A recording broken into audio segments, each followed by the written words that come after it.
One of the criticisms towards the Dark Knight trilogy is its execution of Batman's moral code. The Dark Knight is no exception to this. My responses to the criticism will be working off the same rules established in my Batman Begins video, so be sure to check that out since it's essentially part 1 of this series. Damn good television. With that said, let's talk about the Dark Knight. The first point of criticism I've seen is towards the Tumbler Chase, very commonly referring to when Batman speeds into this garbage truck. Now there's a few things worth accounting for from the jump. The first being that the top of the truck didn't fully collapse when Batman hit the truck, rather the top is mostly slanted at an angle, which could indicate that Batman was simply restraining the force behind his hit, rather than attempting to have the driver killed. Now you could argue that even if the driver had survived, Batman is still taking a risk here, which I think is fair to bring up. That will lead to my second point. Batman's mental state at this point in the movie is also a factor into how the scene plays out. In Batman Begins, it's shown that Bruce can become less cautious with his no-kill rule when someone he cares about is in danger. While Batman never went out of his way to kill any of these cops, he was still taking more risks than he would normally be okay with because Rachel was in imminent danger. Didn't have time to observe the rules of the road, Alfred. It's Rachel,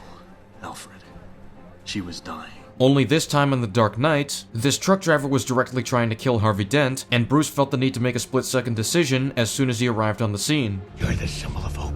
I could never be. No one else will die because of me. Gotham's in your hands now. But alongside the added stress of Harvey's life being at risk, the movie makes a point about how Bruce is growing the temptation to break his one rule because of the Joker. Earlier, he interrogates Maroni to try finding the Joker. When Maroni isn't afraid of the height he's being held at, Batman takes him up on it and drops him, which is more brutal than he's normally willing to be. A direct comparison would be when he interrogates Flash in Batman Begins, but doesn't actually drop him from a high height. He lightly drops him without causing major harm. Another example of this is when Batman flips over Joker's truck with his goons inside. Some may see this as an issue as well, but it actually demonstrates the pattern that I'm talking about. While Batman isn't looking to directly kill the Joker and his goons, he's willing to take more risks and demonstrate more brutality in stopping him. It's similar to how you might see Batman punching more than he has to when he's angry, but it's not done with the intent to kill. Rather, it's a show of Batman being pushed to be brutal. This escalates once Joker is the only open target and Batman's character is being tested. In the heat of rage, Batman feels he is ready to kill the Joker after everything he has done. But at the last moment, Batman prevents himself from killing the Joker, in spite of his strong temptations. So it further goes to show that the bold and risky choices made by Batman aren't coming out of a vacuum. This is all in service of a moral conflict, which is ultimately what makes the dynamic between Batman and the Joker interesting in this movie.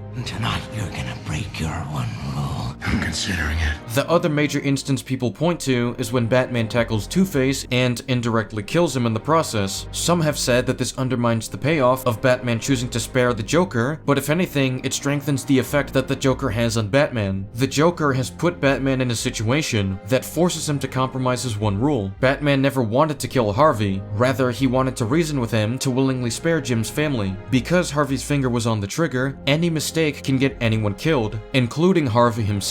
So Batman wanted to reach the man he knew and trusted to make the right decisions when it mattered. And when that was failing, Batman decided to plan an attack on Harvey as a last resort. He chose when Harvey was focused on his coin to tackle him, but since Harvey tried to drag the kid down with him, Batman had to make a choice between the two lives, and Batman opted to save Jim's son, who was the primary victim in this situation. Batman isn't out of character here, rather he was forced into a situation where he couldn't save everyone. With all of that said, Batman's morals are consistent in this movie. While this movie does the most to challenge them in this trilogy, Batman's opposition to killing ultimately sticks with him. This is what happens when an unstoppable force meets an immovable object. You truly are incorruptible, aren't you? That's all I have for now. Thanks for watching. Subscribe if you enjoyed watching this video, and be sure to check out my other videos as well. I'll see you all later. Goodbye.